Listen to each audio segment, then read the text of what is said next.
ভয় পেত মানুষ। আমি অনেক সাহসী লোককে দেখেছি তারা কথা বলতে ভয় পেয়েছেন, কারণ যদি ছেলেকে তুলে নিয়ে যায়, মিথ্যা মামলা দেয়, মেয়েকে তুলে নিয়ে যায়, এই বিষয়গুলো কিন্তু আপনার রিয়ালিটিস ছিল ভাই। আমাদের মালিক ভাইয়ের বাড়ি হামলা হয়েছে, কায়েসের বাড়ি হামলা হয়েছে, আমার বাড়িতে কয়েকবার বোমা পড়েছে, আক্রমণ হয়েছে, আমার গাড়ি ভেঙে দিয়েছে। এটা বাংলাদেশের কমন পিকচার ছিল, আলাদা করে আমি দেখছি না। এবং আপনাকে এরকম নিশ্চয়তা করতে পারি যে প্রত্যেকটা বিষয়ে আমরা খুঁজে খুঁজে বের করার চেষ্টা করা হচ্ছে, এই সরকারও চেষ্টা করছে। একটা কথা বলতে যে একটা সময় দিতে হবে, 3.5 মাস 4 মাসের মতো বোধ হয়, 3.5 মাস হচ্ছে। ইতিমধ্যে একটা ভঙ্গুর একটা ব্যবস্থা, যেখানে পুলিশ ছিলই না বলা চলে, সেখান থেকে আমরা আবার ফিরিয়ে নিয়ে এসে এদেরকে এই বিষয়গুলোকে দ্রুততার সঙ্গে এগিয়ে নিয়ে যাওয়া, এটা একটা সময় লাগবে, তবে এটা করা হচ্ছে, অত্যন্ত আন্তরিকতার সঙ্গে করা হচ্ছে। এরপরে আছে আপনার নো ভিসা, এই বিষয়টা আপনি বলেছেন, আমরা এটা নোট করছি।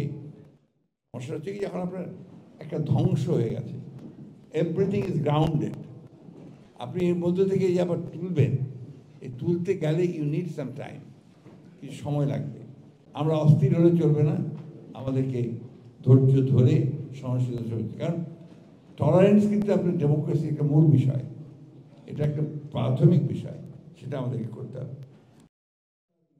যে আমি আয়না ঘরে গেছি কিনা আপনি জিজ্ঞেস করেছেন, না আমি আয়না ঘরে যাইনি।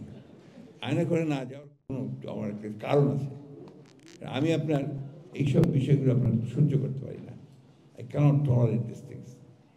যে আয়নাঘরের মধ্যে গিয়ে যাদেরকে যে টর্চার করা হয়েছে, এদের ইতিহাস, এদের ভুক্তভোগী, আমরা নিজেরা তো তার ভুক্তভোগী। আমাকে আয়নাঘরে নিয়ে যায় নাই, কিন্তু আমাকে কারাগারে নিয়ে গিয়ে ফ্লোরে শুয়ে রেখেছে 29 দিন, যার ভেতরে আপনার একটি মাত্র আপনার টয়লেট, তা ওপেন টয়লেট, এর মধ্যে আমাদের কাছে। সুতরাং ইটস পার্ট অফ ইট। এটা বিচ্ছিন্নভাবে দেখছে। হ্যাঁ, আপনার যেটা আমরা বলি যে আপনার এই যে টর্চার ইন কাস্টোডি, তারপরে আপনার ডিসঅ্যাপিয়ারেন্স, এগুলো আমরা পরিচিত ছিলাম না এই কথাগুলোর সঙ্গে।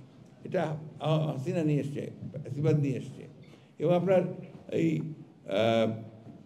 মেক্সিকো, আপনার ল্যাটিন আমেরিকা কান্ট্রি, এই দেশগুলোতে আমরা আপনার এই গুম হয়ে যাওয়ার ব্যাপারটা জানতাম, কিন্তু আমরা জানতাম না। এটা আওয়ামী লীগ হাসিনা থেকে নিয়ে এসছে এবং শি হ্যাজ ইন্ট্রোডিউসড। তো এটাকে যেন চিরতরে নির্মূল করা যায়, ভবিষ্যতে কোনো সরকার যেন এই ধরনের কোনো কিছু করতে না পারে, তার চেষ্টাটাই আমাদের সকলকে করতে হবে।